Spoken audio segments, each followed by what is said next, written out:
Enfin, on finit avec Pablo avec un album plutôt ado, le dernier album de Cathy Bor. Bon, c'est un petit éditeur qu'on aime bien. C'est chez Rue de Sèvres. C'est l'adaptation du roman éponyme. Moi, j'ai trouvé que c'était extrêmement bien. C'est l'autrice qui avait déjà fait Les Quatre Sœurs, que j'avais adoré, vraiment. Et donc, lorsqu'il est sorti, je me suis lancé. Il me le fallait absolument, donc je l'ai mis dans mon sac le jour de la sortie. Et c'est extrêmement. Moi, j'aime beaucoup le format. Je trouve que c'est parfaitement adapté. Le club des inadaptés, mon petit format. Les personnages sont extrêmement touchants.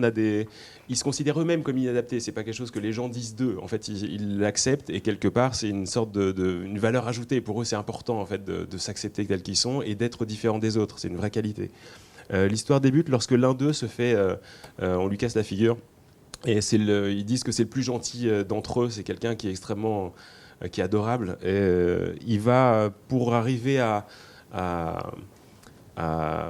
relever l'injustice quelque part, pour la montrer à tous et pour faire en sorte que ça aille mieux, il va créer une machine, Égalisor 4000, qui permettrait de faire en sorte de lisser en fait la douleur quelque part, de faire en sorte que lorsque les personnes font des choses qui ne sont pas valables à ses yeux, qu'il y ait une sorte de justice automatique qui se fasse grâce à cette machine.